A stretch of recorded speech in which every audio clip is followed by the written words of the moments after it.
You're listening to the Janchi Show, hosted by three Korean American adoptees diving headfirst into what it means to be adopted, Korean, American, and more.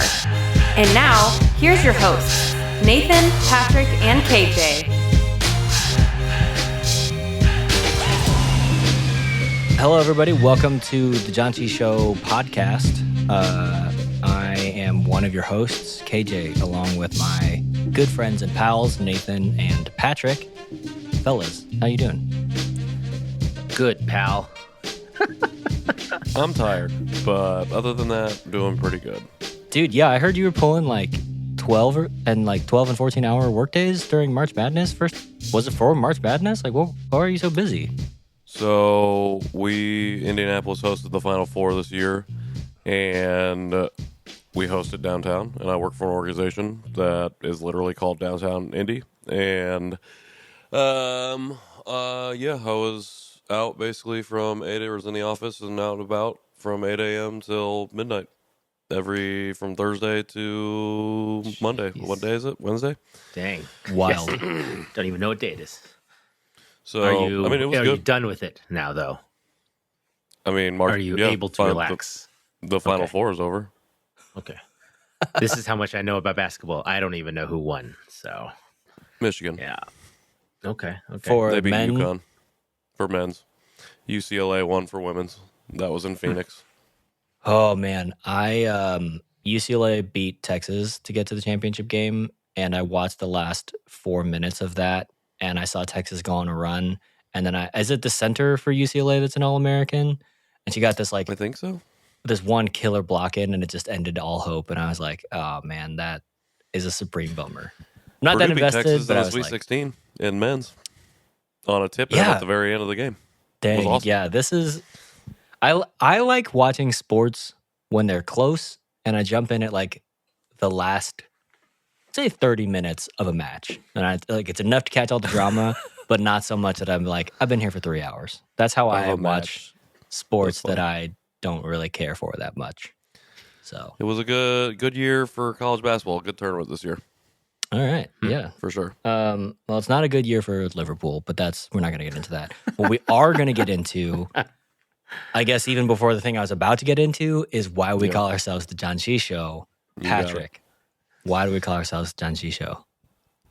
We call ourselves that because in Korean, Janchi means to feast or to celebrate. And on this show, we do a lot of celebrating the stories that we share, or I guess the themes in our stories about being adopted and being Korean and I guess being American. But sometimes we have other people on who are adopted but not American, and sometimes not even Korean. So we do that. Sometimes and not then even at the end adopted. of every, sometimes Yeah, not even same. adopted. 2 times. And then at the end of every show, we try a Korean snack or drink item that we've generally never had before. And so we get a little bit of the feasting, a lot of the celebration. But for the most part, we just hang out and have a good Yeah. conversation. Absolutely. So I wanted to open this episode because with a celebration of our current stage of life. We're at officially 180. And yeah, no more miscounting for sure. 180. And Hey, don't speak for yourself. I am. Yeah. Anyway, so we're all dads now. Nathan, you were a dad when we started the show. Patrick and I have become dads. And on Instagram, I found a Korean dad jokes carousel. Oh, do So, tell. Yeah, we're not, since we're not doing the Korean culture dictionary, I figure we should probably get some of that in. So I might have to explain some of these jokes, which makes them even better because you know how jokes are funnier when you have to explain them. I hope there's not a big drop in listening So, right now. Also, I won't do it. Already turned it off. I won't do a ton of them. I've vetted some of them. So yeah. So here you go. First one. How long does it take to peel an onion? The answer is 5년, which is 5 Yan. years. Is yeah, Wow. yeah. Wow. So there you Straight go. out of Nathan's brain. If he grew Straight up in over my Korea. head. So I mean, it's I over your like head, it now but that into I your brain. understand it. I know, But yeah. yes, So- if I knew how to count or if I knew what Yeah, years was so- in Korean. Is hamsa o is 5 and yun is years. So onyeon. All right, next one. Oh, okay. I What still sound didn't does get it bread until then. make? Yeah. What sound does bread make when it hits the wall? Pan.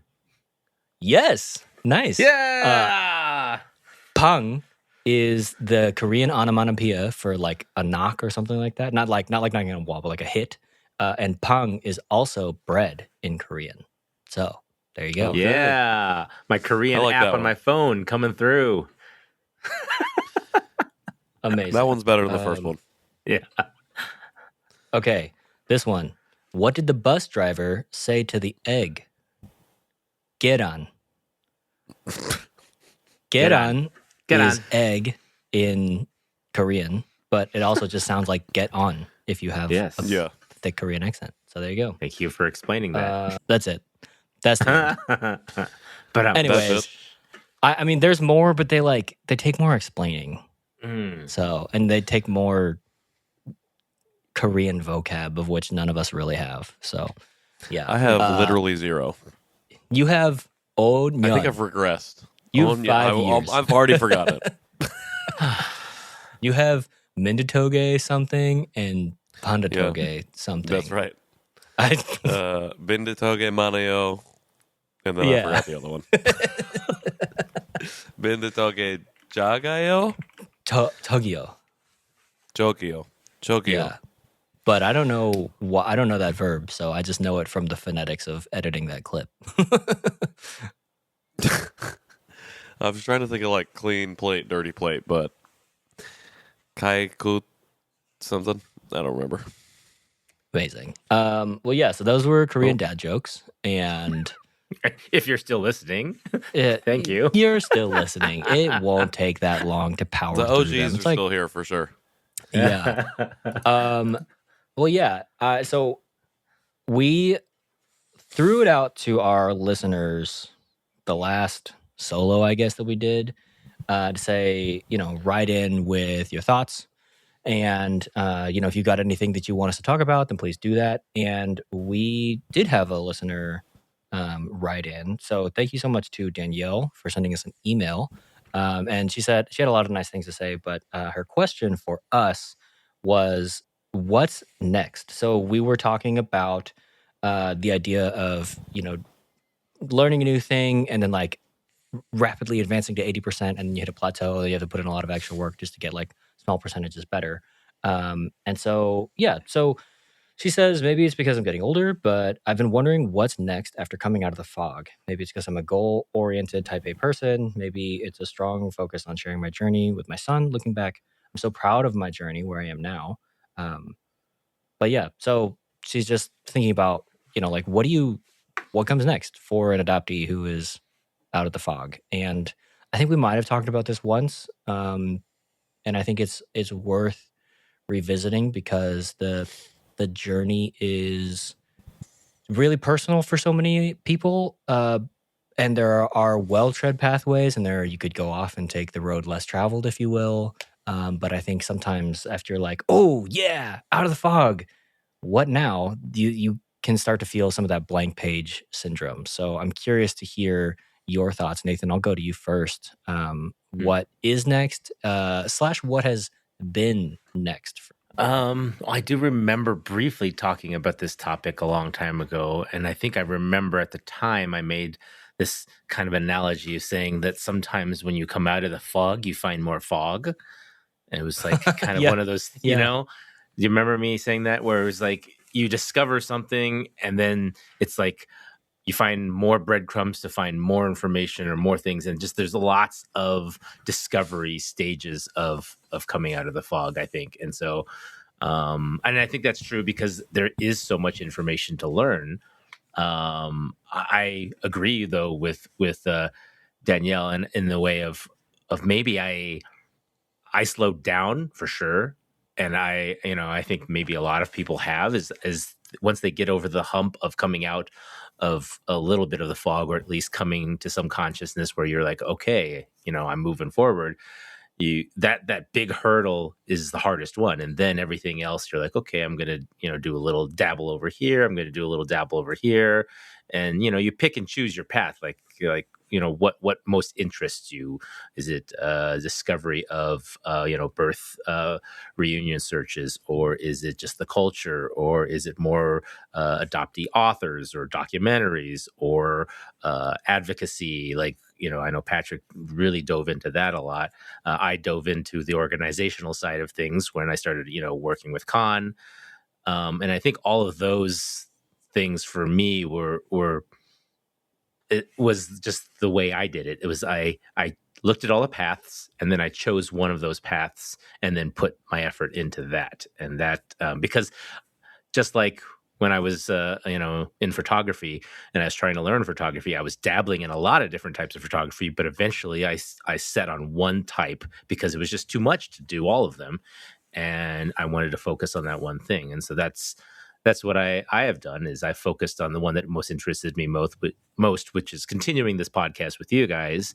And then, and hearing other adoptee stories, but then also helping out Khan with running, the conference, and letting others who want to come, share their stories and talk there is kind of what, I feel like is my strength. So maybe follow your strengths or what most interests you. That would be my advice.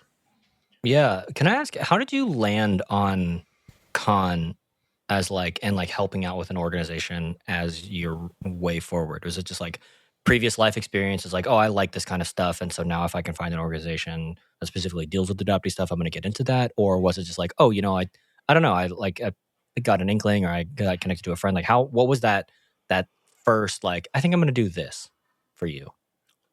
Yeah, I mean, I know we kind of helped out at the beginning when we did some when we interviewed Katie, and then we did the virtual session that year when we were still during COVID. But I think when they asked me to, just curious if I'd be interested in helping out, and I just kind of stepped my dipped my toe in and started helping out with some of the committees, it really opened my eyes to what the organization was doing, the types of people that were in it, and the fact that it was an adoptee run organization, which I think was something that I was interested in, because some of the heritage camps and some of the other resources that I have heard locally here in like Colorado or stuff are not adoptee run, and so or led.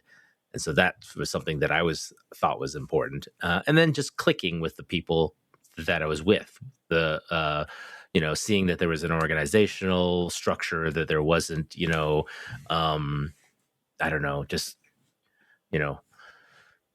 all kinds of disorganization kind of a thing. It was something that was, they knew what they were doing a little bit. They did, and they'd been around for a while. It wasn't a startup. So, and so I liked that, even though they were kind of, pivoting to different types of things. I was happy to help develop those. So yeah, right on. That makes sense. Patrick, what about you? I mean, I think Nathan kind of talked about it. I think that was a good way to put it. Like, when you come to consciousness or out of the fog or whatever, however you want to describe it, like, it's pretty overwhelming, I think, and it helps to kind of find not even just your people, but like the thing that most interests you. So obviously the podcast and the storytelling aspect for me was very interesting and important, I think. And then, like Nathan said, especially after Atlanta, feeling like advocacy, understanding of history, not just of adoptees, but just being Asian American in general, I thought was really important to me. And so that was kind of the lane that I found myself settling into, I guess. But that also had a lot to do with the storytelling. So I think the podcast really was always my path forward. And I think, like, the thing that I've talked about pretty consistently, especially over the last year or so, actually 2 years, because I was talking about it before Van was born, was just like, my plateau has been this connection to Korean culture and really feeling like Korean in the way that I think other Korean people would probably want me to feel, or like define myself as. And I think, like, especially in the last 3 months of doing the work that I've been doing now, and being a lot more involved locally here in Indianapolis and stuff that has nothing to do with adoption at all. And yet the work that I'm doing is now informed by the experience that I've been going through over the last 5 years because I was adopted and needed to like find myself and become this most whole version of me. I think like what I've realized is the way forward is, I feel like I'm repeating myself from previous episodes, but just like defining what it means to be Korean for myself and just not letting other people define it for me, I suppose. In realizing that like I can be intentional about what I'm incorporating, what I'm learning, how much I learn, and how easily or not easily that sticks. And what I can then like pass through or pass down to Van, my kid, or any other hypothetical future children that may occur. Is that the right way to say that? Just like being like, for me personally, I'm just at a point of like this idea of what it means to be Korean and how to engage with Korean culture is just not for me.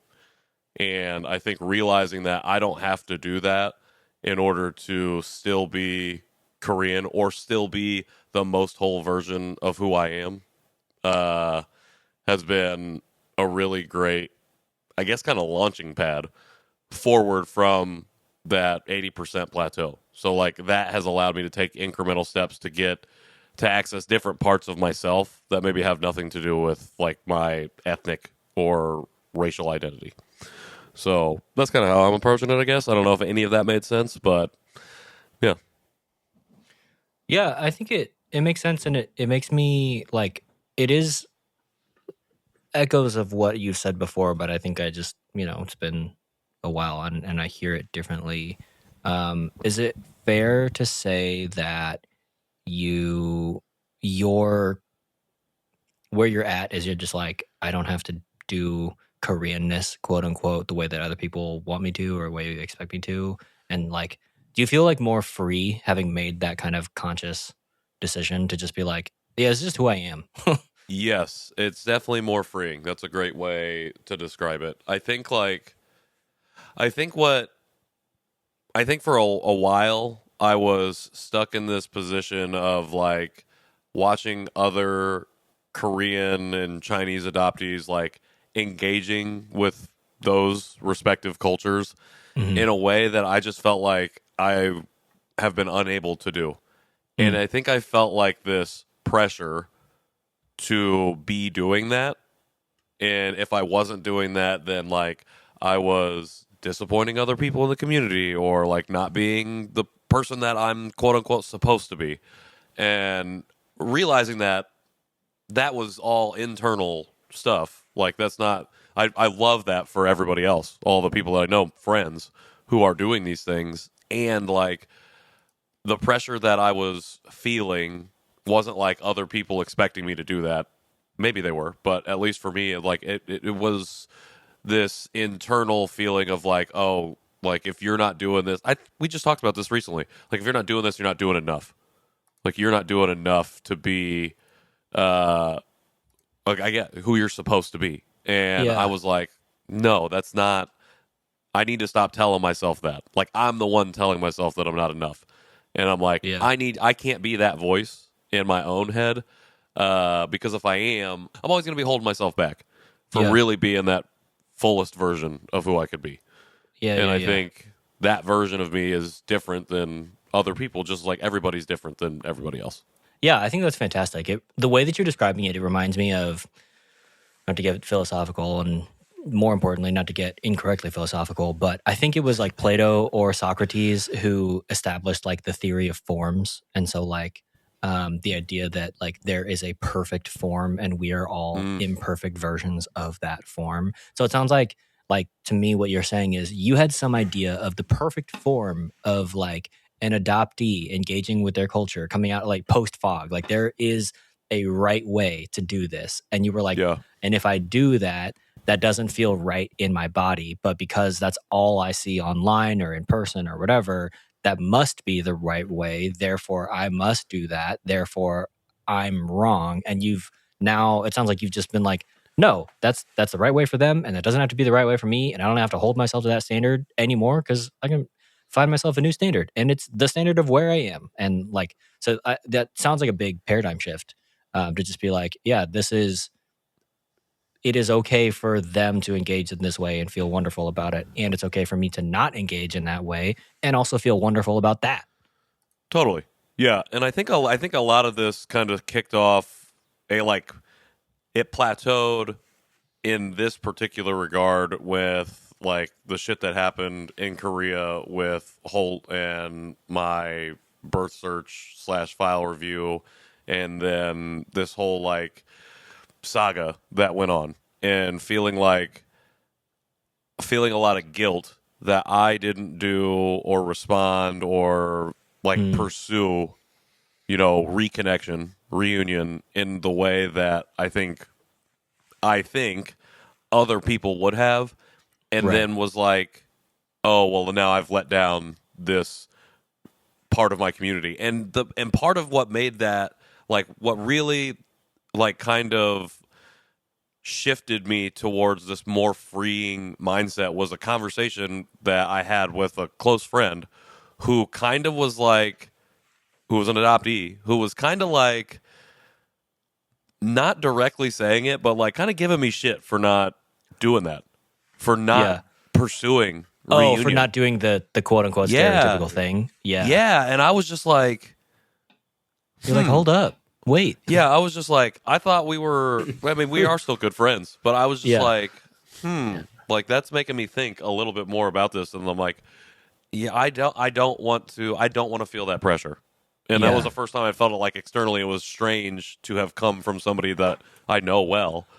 Oh, that's okay. So the same pressure that you were putting on yourself, you then had as an external force. And that was the thing that triggered you to be like, wait, I know this is coming from within me. But now that it's coming from without me, I realize how dumb this is. Not dumb, but how just like this unnecessary. It's unnecessary for me to do this to myself. It's unnecessary for this person to do this to me. Like, it's unnecessary for me to do this to others. Like, yeah, I see. Well, I already That's struggle really with self-judgment. And so I think it just like crystallized it for me because it came from an exterior source. And I was just like, oh, I'm like, I don't want to do this anymore. Yeah, you're like I know that voice and I don't. Yeah. And especially if other people are going to like, and that's the only time that it's happened because I've told the story a little bit now over the last year or so.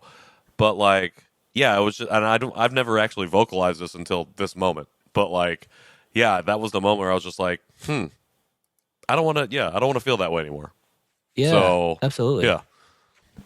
I think that's what makes this question so interesting of like, I come out of the fog, what now? Because there's obviously a whole world, a whole life lived where regardless of how old you are when you come out of the fog, you have lived a chunk of life as an adoptee with certain ideas of what that means to be an adoptee, well, to be adopted. And you have your own set of desires and wishes and whatever. So maybe your birth search does feel right to you because that's something that crystallized like early, like you're like, I need to do this for myself. And so you come out of the fog. So you are able to go in eyes more wide open to what that all might entail.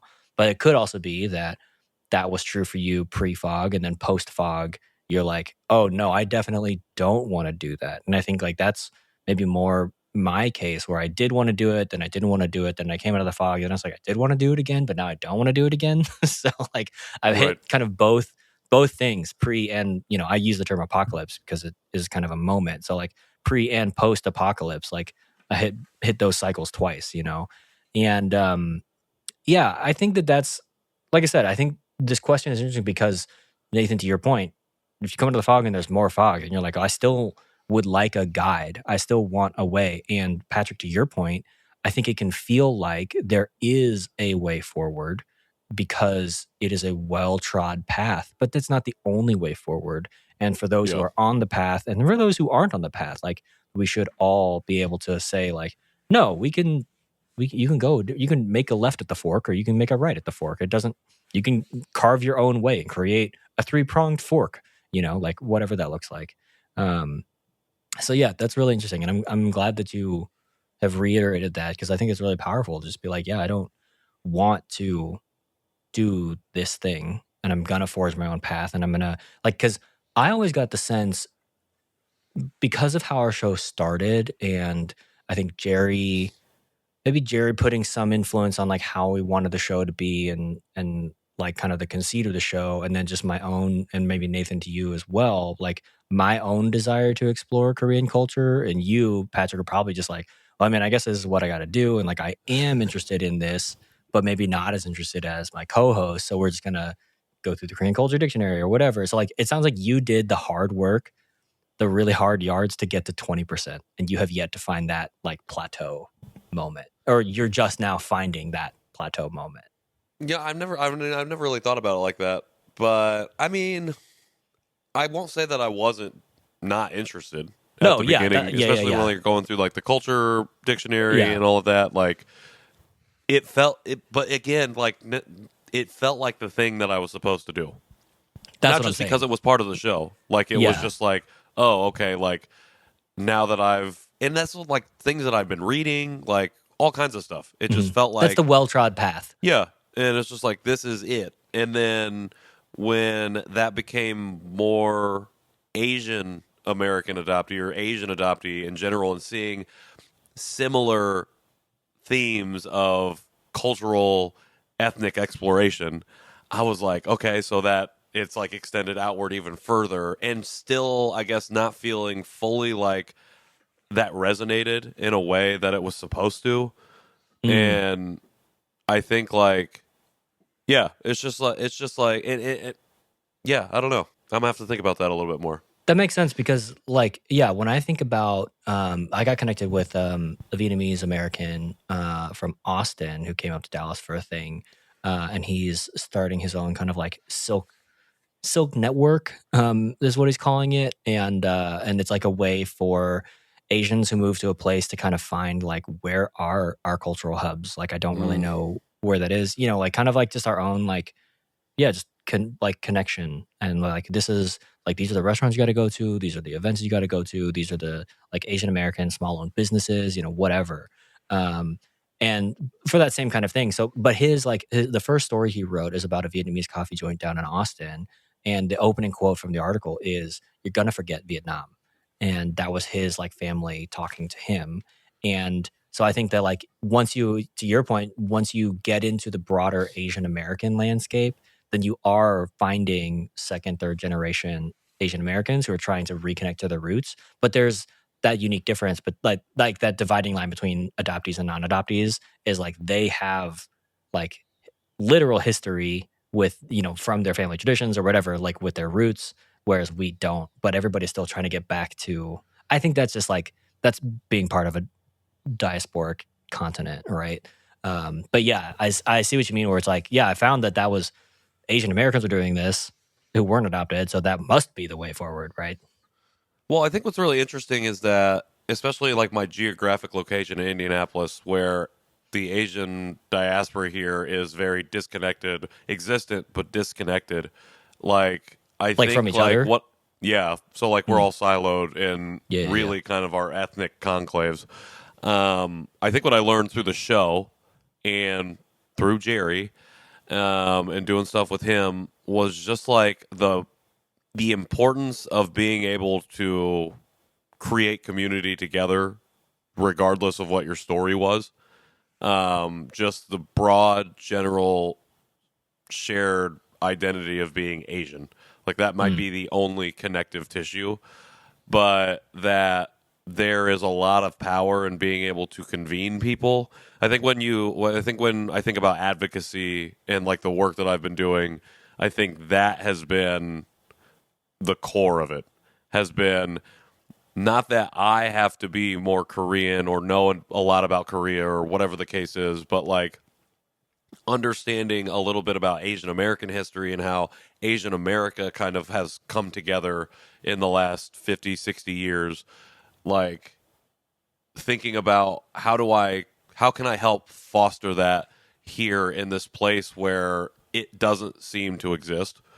And if anything is going to make me feel or at least how I feel currently, like if anything is going to make me feel more connected to my identity, to my ethnicity, to any of that, it's going to be in this place that I call home, a thing that I feel like I never had because I was adopted, and because I, just as many adoptees probably can resonate with, just like experience this destabilized internal, conflict, I guess, and displacement, feeling like can I, and then like you said, meeting other Asian American folks and realizing on down the line, like there's a lot more similarities than there are differences in the way that we might interact with or approach or like be engaged with our cultures.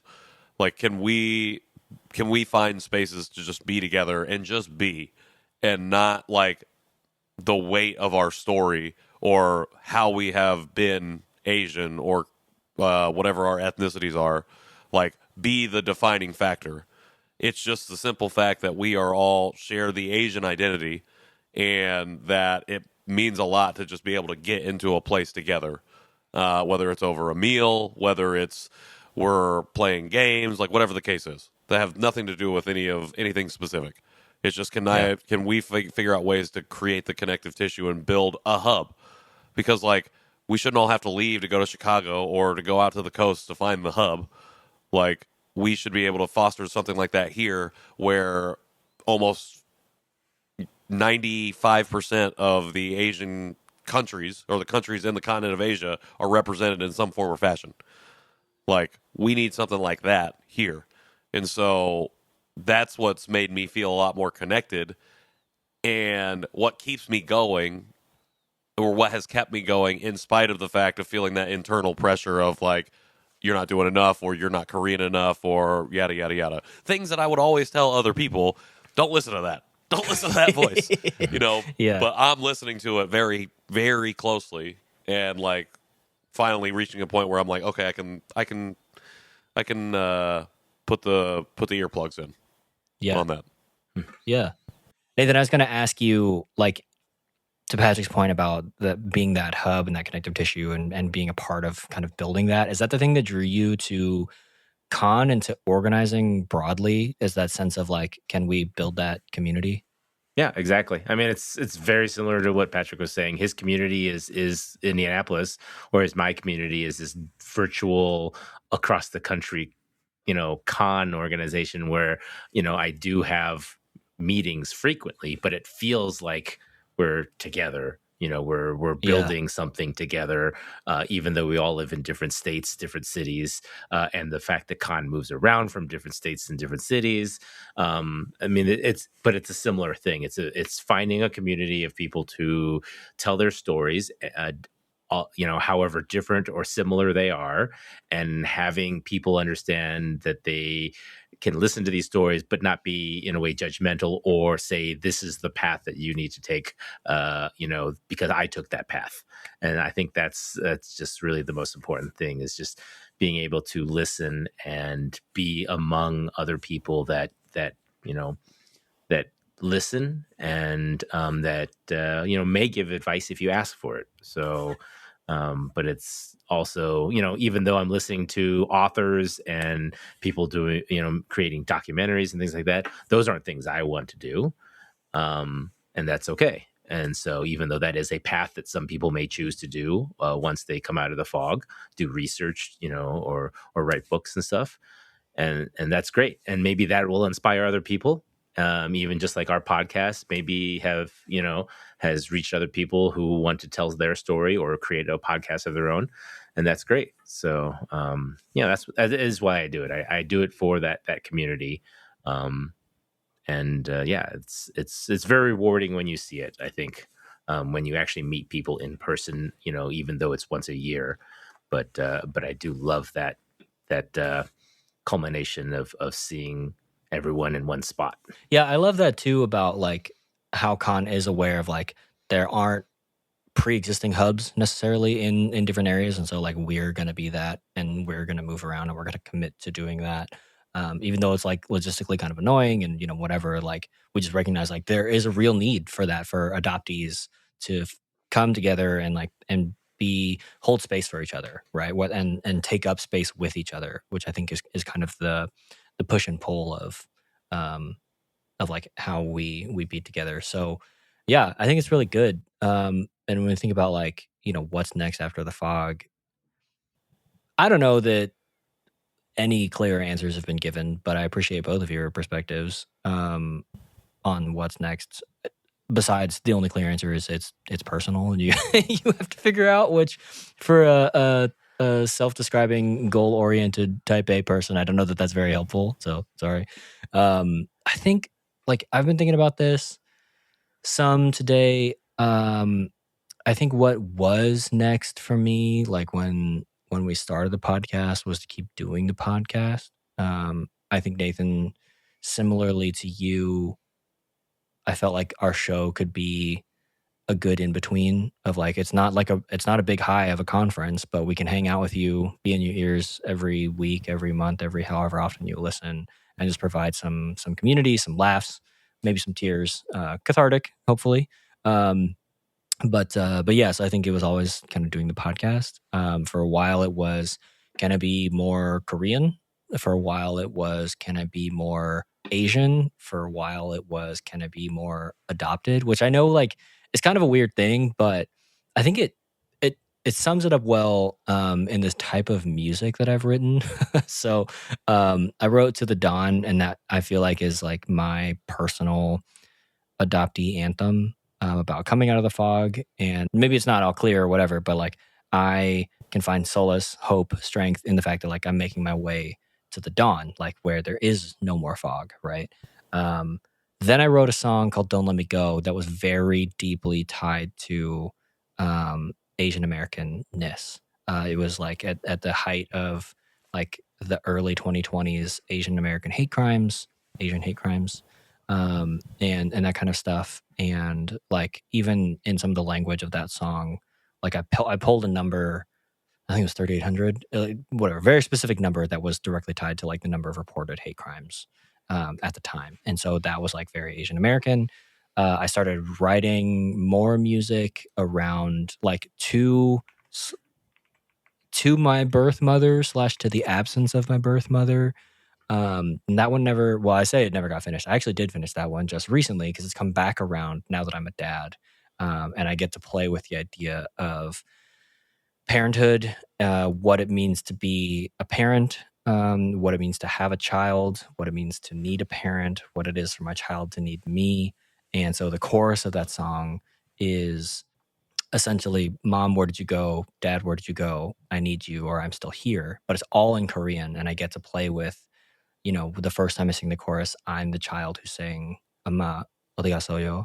And then like the next time I'm the parent hearing, 아빠, 어디 가서요?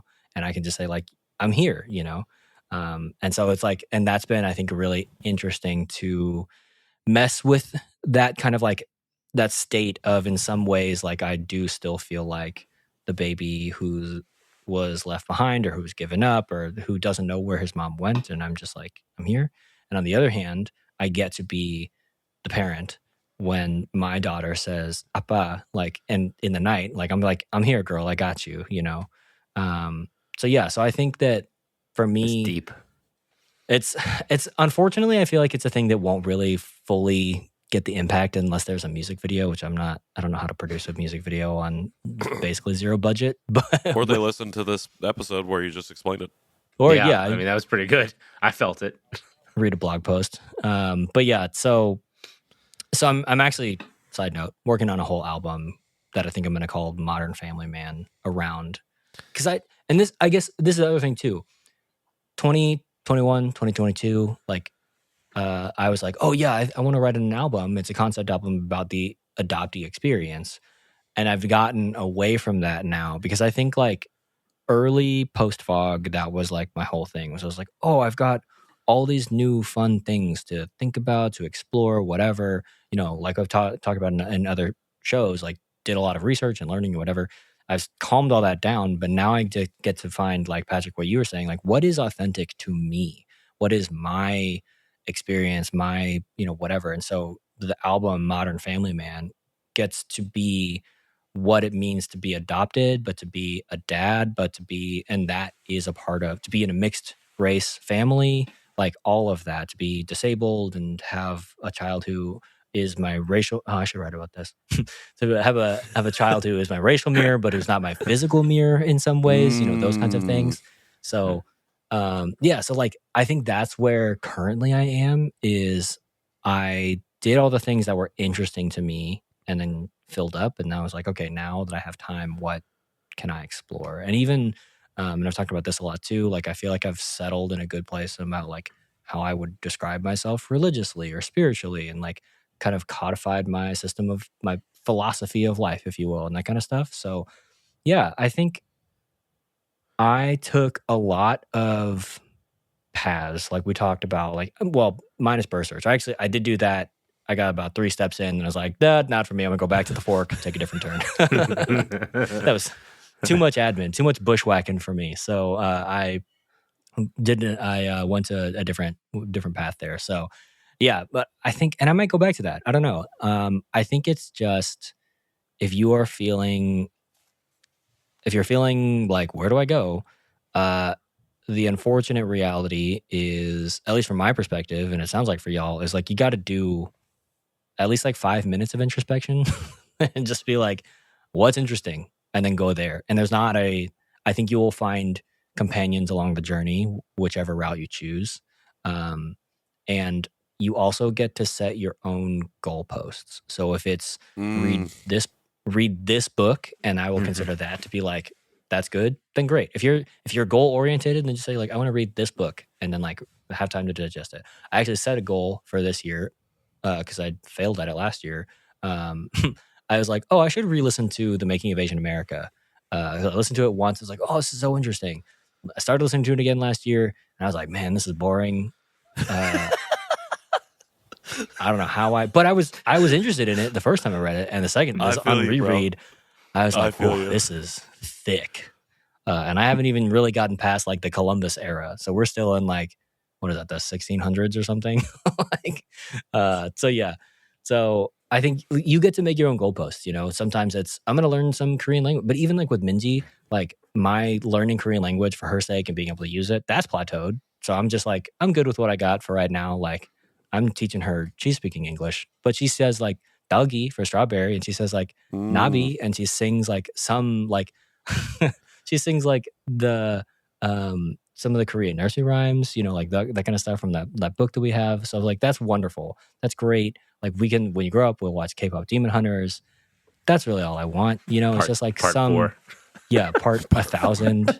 It's the spinoff of just like the tiger, Derpy. Yeah, and like, but I know, like, she sleeps with tigers in her crib, like stuffed tigers, and part of that is because my wife went to Mizzou and that's their school mascot. Great, but that's also like, there's a deep tie to Koreanness with those tigers and like the national anthem or animal and all that kind of stuff, right? So like, I know that there are ties that she's not even thinking of right now that I was not aware of, but that like are still edifying to me. And that's because of, like, I just did things that were interesting, and I had a podcast that forced me to read most of the Korean culture dictionary and, those kinds of things. So, so I think like that's been really fun. And I think as I interact with more Asian Americans, more first gen Asians in America, I get a stronger sense of who I want to be as an Asian American adoptee moving forward, as a Asian dad in a mixed race home, like kind of thinking about those kinds of things, like, how do I want to present myself to other parents, or like when Minji's old enough to have friends over, like, how Korean am I going to be? You know what I mean? Like those kinds of things. So yeah, I'm still kind of navigating that era of it. But yeah, I would just say in every stage of life, you get to set new goals. And they don't have to be big goals, or they can be big goals. It just kind of depends on your capacity and your interest. So yeah. You just gave me another goal back. I need to go finish the Korean culture dictionary. I was like, did we ever finish that? I don't think we finished it. I was just thinking about that. I think we I'm got gonna go halfway back through. and find that. I know. No, we got a little more than half, I think. Did we get more than We got halfway? over half, but I think over I think half. it got to a point where like we would be like, "Yo, did you read it this week?" And like, "No." "Yo, did you read it this week?" And we're like, "No." And we're like, "All right, I think we're done." Yeah. We should revisit I'm, that. I'm gonna go back to It's- it. That's my Yeah, that's my I new mean, goal. I think especially it's interesting now, like having done this. You know, I'm like, oh, I'm really Yeah. grateful for some of this stuff, and I'm like, wait, did you read this? Same thing with Rise, a pop history culture of Asian America. That's Mhm. really interesting because then like I'm like, oh yeah, like that colors the way I see pop culture now, which at this time, you know, we have this second explosion of Asian American in film and in pop culture and all that kind of stuff. But like again, yeah, just thinking about that, and then like even like TikTok's been giving me notes on like rush hour, and so like the idea of like what rush hour meant then versus what it means now in comparison to some other like comedy properties and comedians and all that kind of stuff. So yeah, it's all interesting. But I don't know if I'm gonna do that because I'm busy trying to write music, you know. So You got an album, yeah. right? I do have an album to write. Yeah. So yeah, thanks for the question. Listeners, if you have question. more questions, things for us to discuss, please write in at janchishow@gmail.com or send us a DM, whichever is easiest for you. We're going to jump to a snack item right now. Yep. Right Sound now. like a question. Now?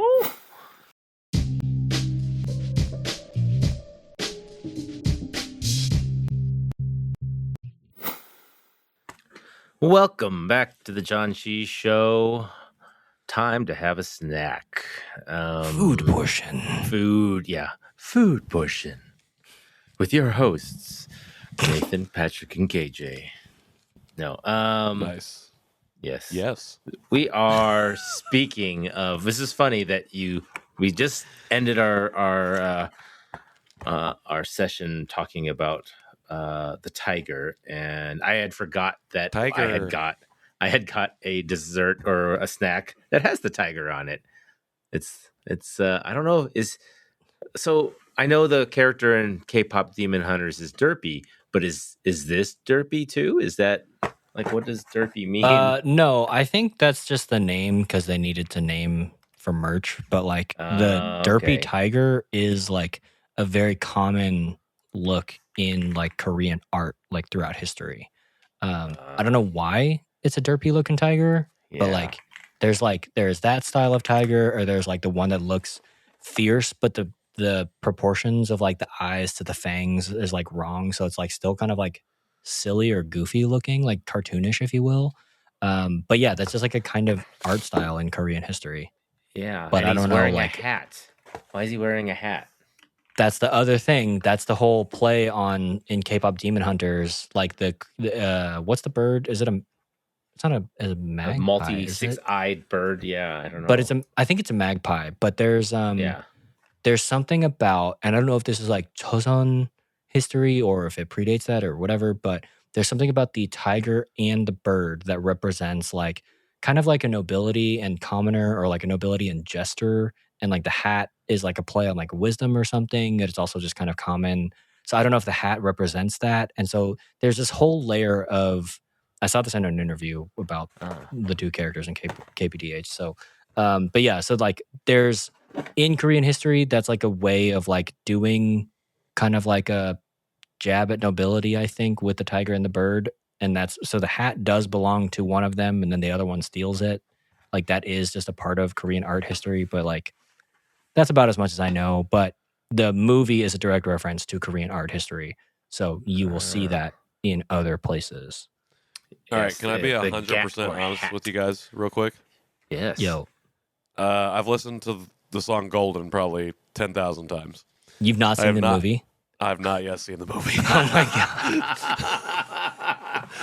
god. We have not had Netflix for years at this point. And Okay. So you're just waiting to resubscribe, and you're like, but I don't need to resubscribe for just this one movie. yes. Well, Yeah. and that. So I have a general idea of the movie and the plot of the movie, but the specifics, I'm That's out. really funny. It is funny. You know, I'm gonna be So, honest. man. Golden is like Golden's incredible, and I'm so happy it's gotten its flowers. But like, I don't think it's like my favorite on the album. Even like from the show. And all. Yeah, the soundtrack is super good. Like, I like other ones more. I think Golden is good, but like, I don't know that it's. I mean, I don't know. It's in the top 3, But like, I'm like, I wish that other ones got more love. I think why it resonates with me so much is seeing them perform it and seeing the different renditions that they perform. Yeah. I think that has really what solidifies it for me. So I have to listen to it every time it comes on. So sure. Okay. It also says the gat or hat. Gat. The hat is called gat. Oh, or cat. Pronounced cat. Cat. Yeah, the hat is a cat traditionally worn by men with a hanbok during the Joseon period and so forth. But okay, so back to this chocolate. It is the tiger wearing a gat. The cat is wearing a gat. So, the right? Koyangi is wearing a gat, but actually the Koyangi is a horangi. Horangi. Horangi. Yes. Yeah. So this is made by Orion. Orion. Yes. Got the Hangul up in there. It is literally just a chocolate sandwich biscuit, which is it's funny. Bi-cho-bi is the name of the product. Yeah. Which I think is like B is like for the beginning of biscuit, and cho is the chocolate, and then B. So I think it's literally biscuit, chocolate, biscuit. But I also learned, courtesy of TikTok, Koreans love abbreviating things to just their first syllable, which sounds horrible. They were like, yeah, if you ever go to a Korean cafe, they just order things by the first syllable of the name. So if you want like an Americano, whatever, then they just be like, oh, like a ta ta, like, so they just say like 3 things. And what it translates to is, I would like this type of drink. And I'm like, that's insanity. I cannot hang. But proof is in the pudding, or in this case, the Bi-cho-bi. That's literally biscuit. I'm assuming it's biscuit, choco, and biscuit. Yeah. So they're going Your Bi-cho-bi. packaging is different than mine. Yeah, that's what I was going to ask is, if you look on the back, mine is a pensive bodhisattva. Mine is gold crown from Sobongchong Tomb. Mine is white porcelain moon jar. Show me your character though. He's holding a white porcelain moon jar, literally. Right. That's why I kept making this face. Yeah, you got that gold crown. Yeah, mine's like going full Buddha. Sweet. Oh, and there's another one. I'm excited to dig into it. Yeah. Magpie painting. Oh, wait, show me that one. Yeah, see, that's like magpie. the classic. That's a play on like kind of a classic tiger and magpie. Tiger and it is a magpie. There you go. Yeah. On that classic K-pop Demon Hunters bird and whatever else you talked about. Classic. Remember, chocolate. guys, like we watched in the movie. Yeah. Yes. That we've all seen for sure. Well, 100 times. I've seen it a lot. You can come by if you want to. I'll just send you my Netflix login. Yeah, I do not currently have Netflix, but when I get it, I will be watching it again. All right, I'm liking this. Just the look of it. I'm liking just the way it looks. Biscuit, chocolate biscuit. That's a healthy layer of chocolate. It's a good 2 chunk. graham crackers. Ooh. I mean, the chocolate is as thick as the cracker. Yep, this is my kind of snack. Nathan bought this for me. Yes, I did. Yep. You asked for chocolate, I gave you chocolate. I'm gonna say this is like a s'more without the marshmallow. Exactly. Yes. And that was gonna be my thing. Is I'm missing the marshmallow. I want a marshmallow now. When you make s'mores, how do you do the marshmallow? Just cook it over the fire and throw it in the middle. What do you mean? No, I mean, how do you cook it? Like burn it or not burn it? Is that what you're saying? Yeah, like what's your technique? What's your marshmallow golden technique? Golden brown, no fire. Wow. I try to avoid as much cancer as possible, so I'm just toasting it gently, and then so that it's melted, 60% melted. Wait, what's giving you cancer? The marshmallow. Too much the marshmallow. Marshmallow. Yeah, just too much. Burning the marshmallow gives you cancer. Yeah, I don't know. I just Okay, I was someone like, used I've to never someone heard used this. to someone used to tell me burnt food will give you cancer, and so I always Oh used to say my that. god, I love my food burnt. Okay, Patrick, how do you? So What's I'm your riddled marshmallow with technique? cancer. So I mean, I do. I've sometimes I like a light gold. Sometimes I'll say crisp that thing up and just give me a charred black. So it really just depends on my mood. We make s'mores at home sometimes with no fire. We just put the marshmallow in on the graham cracker in the microwave for like 20 seconds. And In the it microwave? and it expands and puffs out and gets warm, and then it's easily smashable with the chocolate. Whoa. Yeah, that's what's giving me cancer.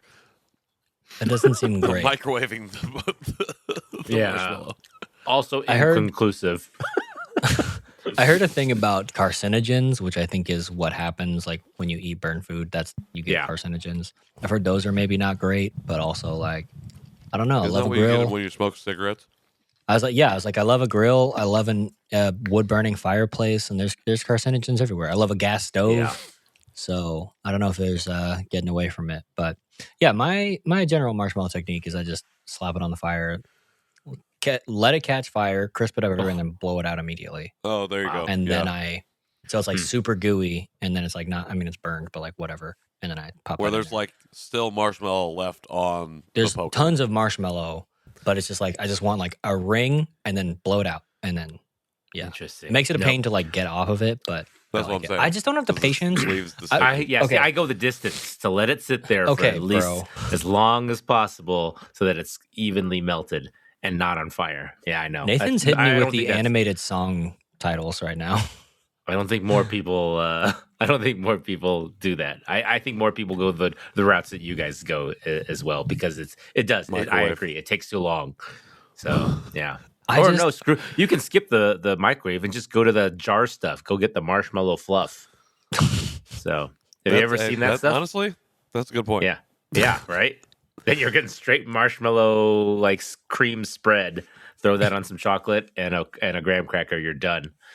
So My other thing is I don't really care for s'mores that much. So I like the experience of setting a marshmallow on fire, I guess, because it's like, oh yeah, it's like grilling over a campfire, I but just it's like burning dessert. stuff. And then I slap it on Fire. and I eat it. But I don't Fire. think it's like that good of a dessert, broadly speaking. What? So That's I think not- it's just I don't know. it's a thing that you do when you're camping, but like, eh. So let me say that as a precursor to this snack is good, but because it's basically a s'more, I'm just like, eh. I think it's really good though. So I would rate it higher than a s'more if I were just to like be eating a s'more at home. So I'm gonna give it a 4. I think the biscuit is good. It's got it kind of a graham. It's like it doesn't have the same flavor as a graham cracker, but it like kind of Right. like I feel like it's like they're like, oh, this is basically a s'more, so we're gonna put some marshmallow in the graham cracker for you. Like it's got some like kind of chewiness to I don't know. And the chocolate is good. It's good chocolate and it's thick, and so everything is well balanced. Got a good crunch. So yeah, I'd say it's a 4. I agree. Except I'm probably gonna say, yeah. I feel like I was gonna give it a 4, and then I'm like maybe a 4.5, but I think it's just because I like chocolate and I like s'mores, and this was basically a s'more to me. And I was also like, S'more you didn't have to man, I work some for. Cool Whip in the fridge, and if I dipped it in some Cool Whip, I think that would be really good. Ooh, yeah. Or peanut I'm butter. gonna go 4.5, simply for the fact that Nathan bought this snack specifically for me. And that's an appreciation bump. With the 0.5. So thank you. I don't own stock in Orion, but thank you. You might. I might. We now. should. We No. love their products. I know Lotte or any of those, but no. I agree. I'm up there with you. I think it's 4.5 just because it is the flavor of the cracker and the chocolate is good. That's the other thing is you can just put a cracker and you can put some chocolate in the middle of it. Doesn't make it a s'more, right? Like some people are very particular about their types of chocolate that go in a s'more or go in a cracker like this, and so I think it has to have good quality chocolate, and I liked the flavor of this chocolate. And to be honest, and I've Solid had a lot of chocolate. Yeah, I've had a lot of chocolate. I want to say this chocolate reminds me of the English Cadbury chocolate. Oh, And interesting. I agree with that. yeah, okay. So and not Hershey's, because I'm not a huge Hershey's. Oh no, Hershey's is not fan. good. Exactly. And so, Ghirardelli, yeah, I like that. At Cadbury, I like that. Hershey's. But I'm not Get saying, basic. and I'm nothing against the people out there who like Hershey's. It's not for me. But this one, the chocolate in this is really good. So yes, dipping it in Cool Whip, dipping it in peanut butter, adding some marshmallow to it Ooh. would all increase the value of this and maybe bump it up to like a 5 or 4 and 3/4. But yes, 4.5 for sure. 4 3/4. I don't know. It's close to 5. To get a 5 is hard, I feel like if you're gonna say that, then it has to be 4.75 for you because of its versatility and potential dippability. Because like, I haven't dipped it yet. but it's not like if they gave you a bar that already had the peanut butter, or already had whatever, then maybe that enters the realm of 5. But like the fact that like it is something that like not only does it stand alone, but also you feel like you could add on to it, customize it like that. I feel like that gives it a bump. I won't lie. I have 2 bars here. One of them I'm gonna go throw in the microwave with some marshmallows, and the second one I might dip in peanut butter.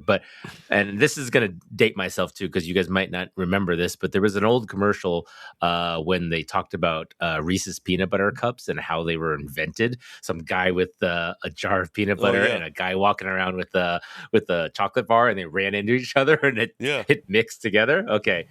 And I always thought that was really like, oh, it makes me want, Reese's because it looks so good with this chocolate bar with like all this peanut butter around it. So yeah.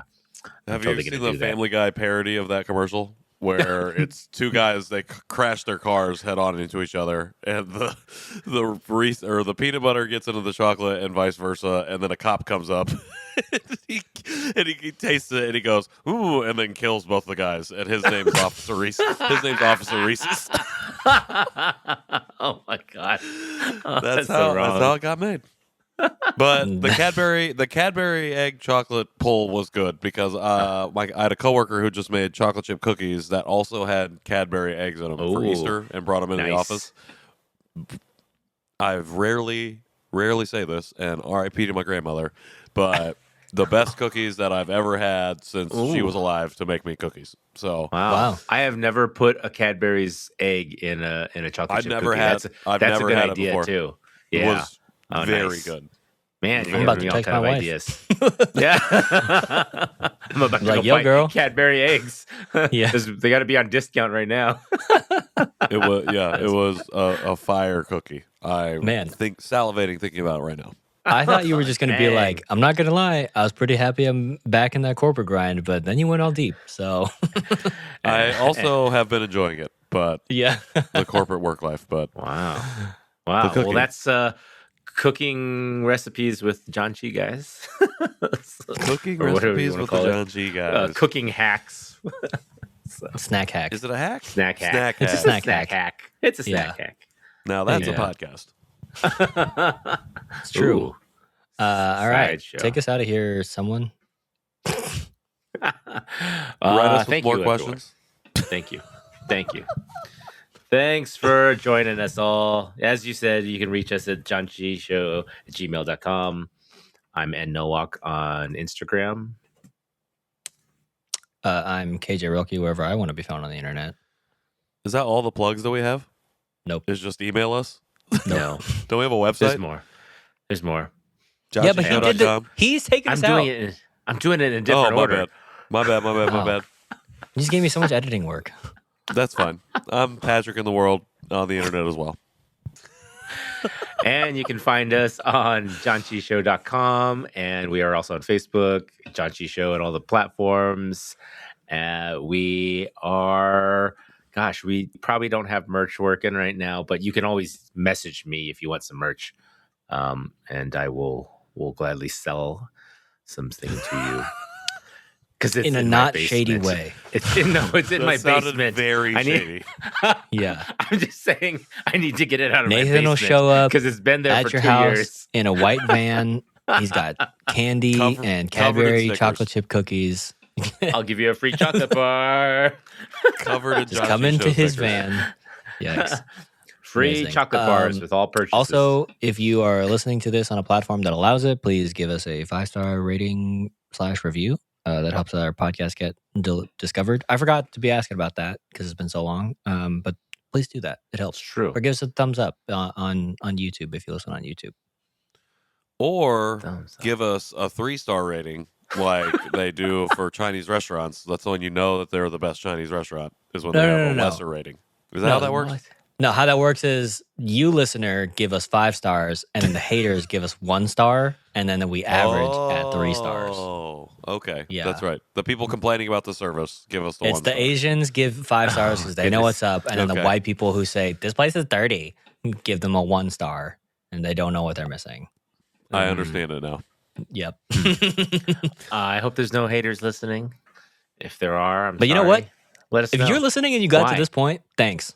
That's true. 100%. If you're a hater and you listen to the whole way through, we appreciate you. And we hope to see you next time. So until next time, Janchi, heyo! Hey-o.